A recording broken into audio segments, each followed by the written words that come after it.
I'll start with a quick review for this book, Great Philosophical Debate, Free Will and Determinism by the Great Courses. So it's not a book, it's a course, but whatever, I'm going to refer this as a book. Overall, great course of book. I'll give this book 4 out of 5. I really enjoyed, especially I would say the first half or even the first 3 quarters of the book. It was a really great overview of free will and determinism, all the philosophers, everything that they put through until now, all the debate. Very clear. He's a great professor. I think one of the great. I wish I could take a class with him. Very clear, very straightforward. Summarize things very coherently. So overall, it's great. I really enjoyed it.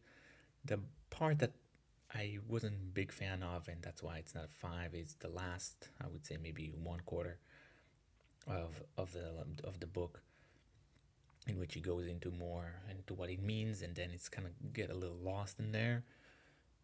Lost the point, I think, but again, it's my opinion. You might like it, but overall, I would recommend. Let's see the notes. Determinism claims that if we roll back the clock, everything will look the same way. So basically, what determinism is. If we go back in time, everything would happen the same way it happened. In some occasions, either path leads to the same consequence. So that's one idea, that it doesn't matter which path you take, you're going to lead in the same consequence. And it's only in some occasions. According to one, deliberations are evidence for free will. So that's one philosopher proposed the idea that the fact that we have deliberation is an evidence for free will. Compatibilism claims that determinism doesn't go against free will. They both could be true. So that's the compatibilistic view, is that they don't contradict each other. Determinism go along with free will. And how it goes, so we have this one. According to the compatibilists, free will is the absence of outside constraints in which the agent could have done otherwise. So they say that in certain situations, when there is absence of outside constraints, that's where the agent has free will. That's why they don't. Determinism is not contradicting free will. According to one, second-order desires are examples of free will. For example, desiring not to desire ice cream. So that's what second-order desires are. Desiring not to desire, for example, is a second-order desires, and those are examples of free will. They would agree, that philosopher would agree that regular desires are determinist, but second-order desires are free will. Deliberations can help us understand the underlying reasons. That's one idea why we have deliberation, is that really help us understand. It doesn't mean that we have free will. It means that it just helps us understand how we reach that conclusion.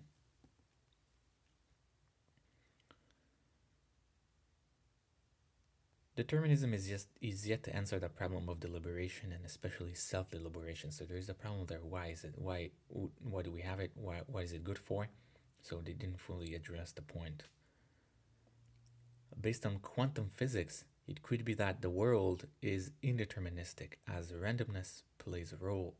So even in the quantum side of things, it could be that the world is not deterministic, because there is some place for randomness. However, even if physics is indeterminate, that still doesn't give us control necessarily. So even if we agree that physics is indeterministic, that doesn't mean we have free will or control over things. Acting unpredictably could be a good strategy evolutionary wise. That's just an interesting idea, which goes a little bit, shows some weak evidence for free will, is that we do act unpredictably, which could have evolutionary benefits, since we can't be predicted. In an experiment, food was distributed to ducks at 1/3 and 2/3. distribution, and it was found that the distribution of ducks was the same. Even the time each duck spent at each location was also the same. So it just shows how it goes. It's just an interesting experiment, generally speaking. So they gave, in one location they gave 2/3 of the food, in one location they gave 1/3 of the food, and they found out that it actually, that's how the ducks distributed themselves as well. And it's not that one duck just stayed in one place 2/3 of the time or 1/3 of the time. It actually switched around and spent at each location 2/3 and 1/3 accordingly. Fascinating. Research show muscular movement preceded conscious knowing. So that's the main evidence against free will, is that muscular movement precedes conscious knowing. The one side note I want to say on that is, what happens if it's not muscular movement, not when you decide to move your hand? What about I call it a system 2 decisions, if you know what system 1 and system 2 are. So what happens under those circumstances? Or can we predict those in an fMRI machine? I haven't found any answers to that yet. That's something to think about. According to one, we have free won't. That is the freedom to abort processes generated by the brain. So that person agrees that some things are deterministic and generated by the brain and could be predicted by an fMRI machine, for example. But the free, while we have a free will, is the free won't. We can abort missions, basically. We have urge and we can just turn it off. That's our free will. Interesting preposition. One philosopher made a distinction between an urge that is subconscious and intention in which we have free will. So that's a little different distinction between an urge, so we don't have any conscious knowing of it, and intention, when we intend to do something. And according to them, that in case intentions is an example of free will. A deontology put an emphasis on intention, while consequentialists put an emphasis on the consequence. That's the difference between the two.